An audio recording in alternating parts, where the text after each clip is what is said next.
concern about, but also at the same time, lots of positives that they'll look to build upon. Chen Tong, you've been following this very closely from Kuala Lumpur. Tell us more about Malaysian people's thoughts on President Xi Jinping's state visit.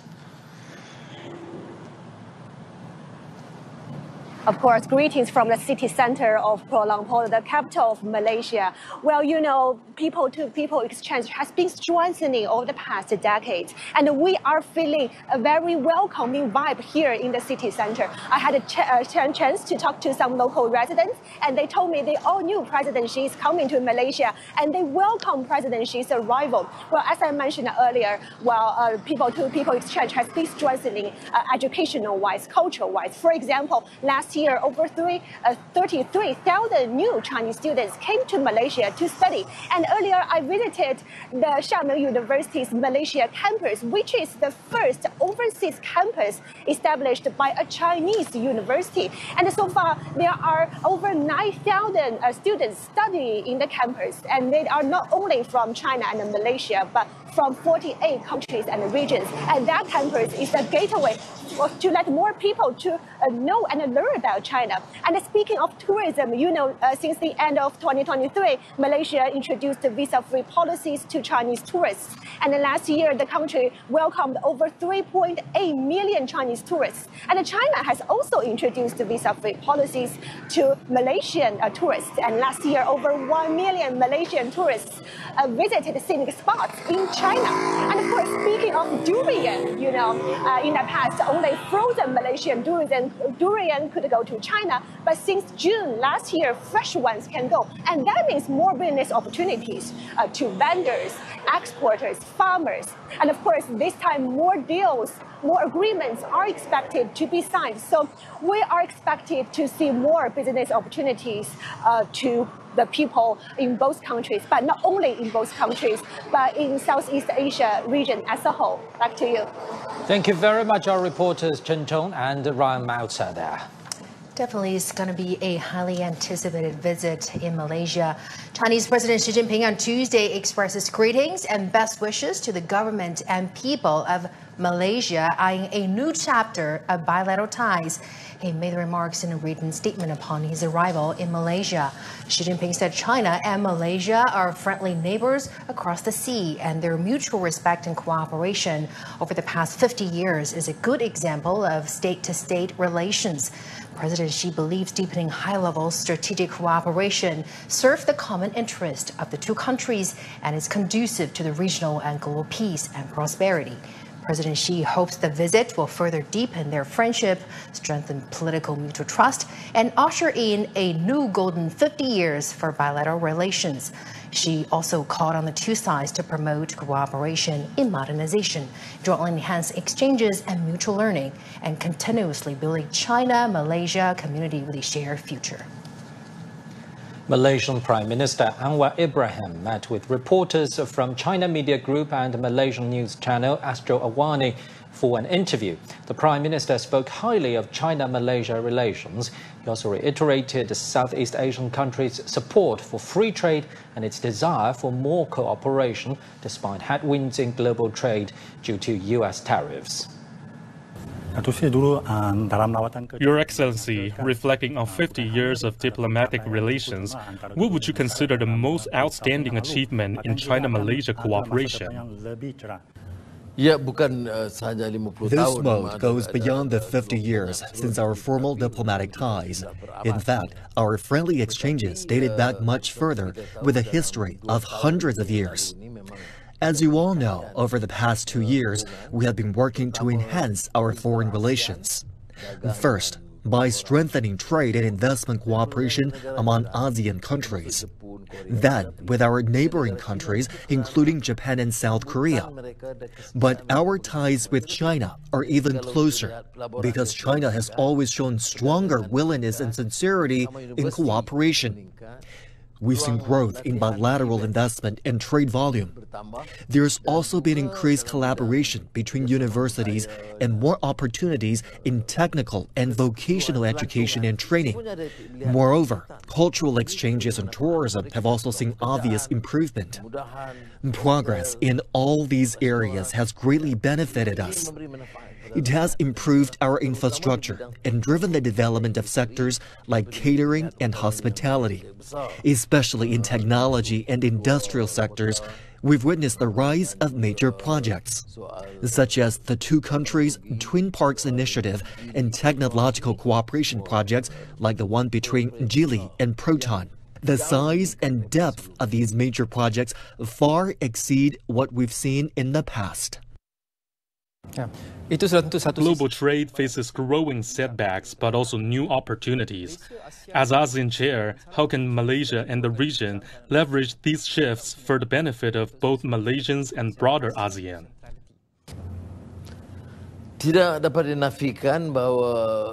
There is no denying that tariffs have had a negative impact.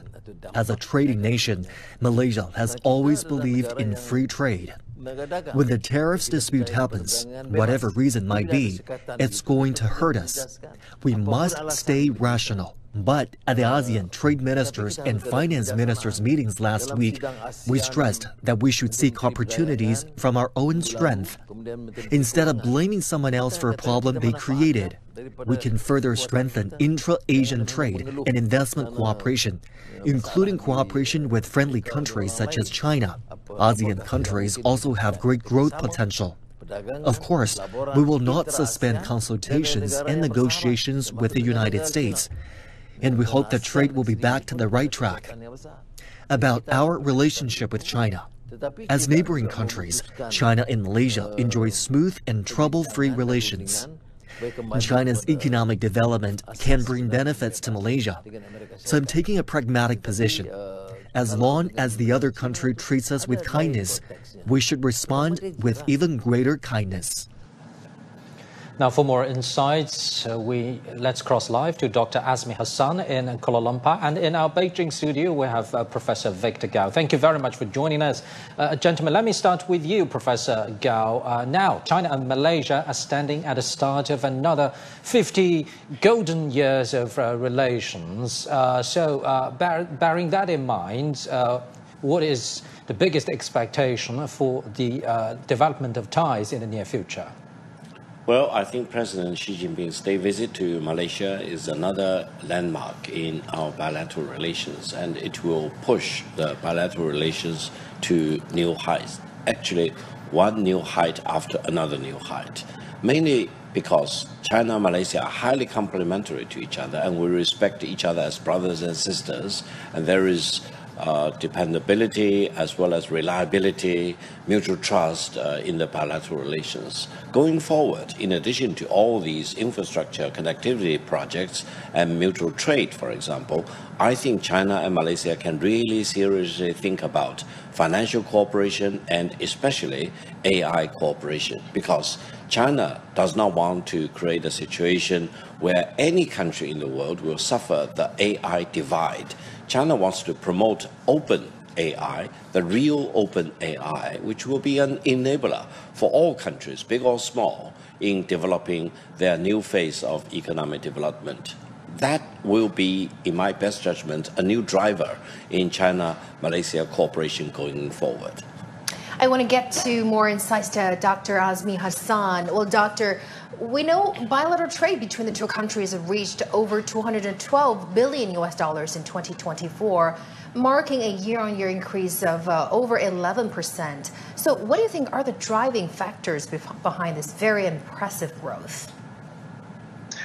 Yes, Huna, as you mentioned just now, Malaysia and China is separated by the sea, and South China Sea, that is. And South China Sea has a huge problem there. But as you mentioned, China is our biggest trading partner. It's been 15 years. I think the most important thing is that between the two leaders of China and Malaysia, mutual trust. I think it's very, very critical here. As Prime Minister Anwar said just now, that mutual trust between the two leaders create opportunities. Even though there are headwinds, I think we can work, as Professor Gao said just now, the AI. I think Malaysia are having problem getting AI chips from the United States. I think China can offer us something cheaper and also quite high technology in terms of technology, Huna. Well, Professor Gao, we know Chinese President Xi Jinping has put a big emphasis on mutual learning among civilizations, dialogues among civilizations. Now, how important is this for the cultural and people-to-people exchanges between China and Malaysia? Well, historically, China and Malaysia have had engagements with each other over thousands of years. And from the Malaysian perspective, they always say China has come and gone many occasions, but China has never taken any inch of our land. Now, this is a very good statement. China does not constitute any threat to Malaysia, and China fully respects the diversity of the culture in Malaysia. We feel very comfortable in engaging the Malaysian community of members of any ethnic origin or religious beliefs, for example. And this kind of open-mindedness is also very much welcomed by the people of all walks of life in Malaysia. We really treat each other with trust and responsibility, and we respect each other. And I think this is the firm foundation upon new heights of China Malaysian cooperation will be reaching in the coming decades, especially when both countries are faced with this danger of major threat to free trade. His Excellency the Prime Minister of Malaysia said exactly the right point. We need free trade. Free trade is the mega trend. No country should be allowed to throw a big wedge into free trade or dictate terms to countries like China and Malaysia. This will be a unifying force going forward, and I think China and Malaysia will join hands in exploring new horizons and new heights in the coming years and decades. I want to get more insights from Dr. Azmi Hassan to follow up on the cultural and people-to-people exchanges. As we know, in light of China's concept of civilization mutual learning and Malaysia as a multicultural country, so how do you think can the two countries further collaborate in cultural and people-to-people exchanges? And what do you think are the roles of Malaysia and China in fostering cultural exchanges between the Islam and Confucianism?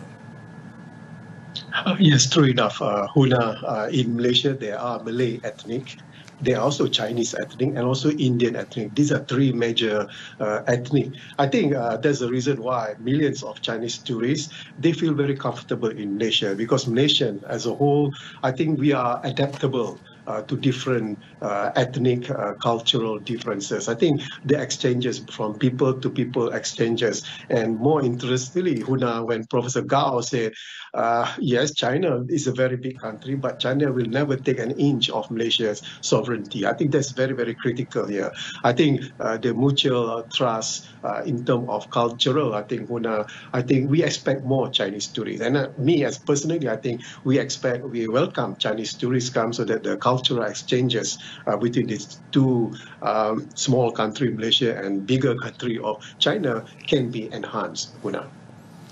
Professor Gao, earlier you mentioned quite several common challenges faced by developing economies like China and Malaysia. So how can the two countries and countries alike work together on multilateral platforms? Well, Malaysia is one of the 10 members of ASEAN, and China and ASEAN have free trade agreement, and we need to further upgrade the free trade agreement so that Malaysia and all the other members of ASEAN can also benefit from such greater facility of promoting bilateral trade and economic exchanges of all kinds, people-to-people exchanges going forward. Between China and Malaysia, allow me to emphasize one thing. Mutual trust is the key and is the major important foundation for the bilateral relations. And I think both China and Malaysia really need to go an extra mile to make sure that the mutual trust will always be there between China and Malaysia. We will always respect each other, and we will never use bullying or intimidation like other countries do, and we will never use a gun, hold a gun at the other's head, for example, to demand terms which the other side may not be willing to give. So this is a changing world. I think we are both faced with headwinds, from multiple corners, and we need to improve mutual trust, rely on each other, and see each other as a very reliable partner going forward. Closer cooperation between China and Malaysia will also further enhance cooperation between China and ASEAN as a whole, and will come up with our unique ways to deal with all these unwarranted and in many cases illegitimate headwinds created by some big capital city in the world. Dr. Azmi Hassan, what's your thought on this? We know Malaysia holds the chair of ASEAN this year. Tell us more about Malaysia's thoughts as the chair of ASEAN on ASEAN-China relations and, as Professor Gao mentioned, more headwinds from outside. It's true enough. There are more headwinds, Van Deng. But again, as a chair of ASEAN for this year, Datuk Seri Anwar, the Prime Minister, has made the priority of economic to open up our economy. And in this case, I think, as Brian Meltzer mentioned a few minutes ago, I think as a chair, we are not going against the United States. We are not siding with China, but we are in the middle. We stand in the middle so that we want to open up the economy. I think that's the main purpose, the main objective as a chairman of ASEAN, so that we can invigorate to make more active trade with the United States and also with China. Pandai. Thank you very much, Dr. Azmi Hassan in Kuala Lumpur and Professor Victor Gao in our Beijing studio. Cultural exchanges have emerged as a powerful bridge between China and Malaysia. From the popularity of Chinese films in Malaysian cinemas to the growing interest in tourism and shared traditions, people-to-people connections are flourishing. CGTN's Lee Chiu-yuan has talked to Farhana Sheikh, an anchor from Malaysia's Astro AWANI, on the deep cultural ties between the two countries. So we're hearing Najatu is making waves in Malaysia. How are cultural exchanges from movie to tourism strengthening people-to-people bonds? I mean, Neza itself, the movie is such amazing animation and a stunning storyline. I have to commend, Chinese production for coming up with this movie. And it's amazing just how much impact pop culture can have. The success of Neza 2 here in Malaysia really shows how Chinese stories are really connecting with Malaysian audiences, especially, younger ones. Things like movies, apps, even short form videos on TikTok, and even if you go even further, traditional Chinese medicine, for example, they all build this kind of curiosity that sparks interest about Chinese culture for Malaysians. And I think this curiosity often leads to people wanting to explore more. So we're seeing nowadays Malaysians traveling to China, not just to see the Great Wall of China, for example. We're looking at more less popular tourist spot here in Malaysia making big waves. People are going to Xi'an to see, to explore the ancient history. They're going to Chengdu for the local food. So it's really a great example, I feel, of a soft power in action. As we've been reporting, Chinese President Xi Jinping is in Malaysia on the second stop of his Southeast Asian tour. During his first stop in Vietnam on Tuesday, the two nations issued a joint statement. The two nations agreed to carry out closer multilateral strategic coordination and jointly tackle global challenges. They pledged to oppose hegemonism.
transformation to green development and involving security concerns.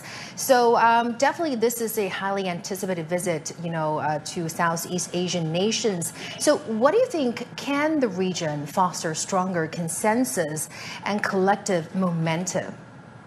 Well, first of all, mankind as a whole is at a very important turning point because this AI revolution is taking shape and is with us already, and it will change everything we do as a country, as a company, as a society, or as a civilization. So the ASEAN region too need to get up to the job of going through this AI revolution. Now, in the world of today, there are only two leading countries, the United States and China. China is promoting the real open AI.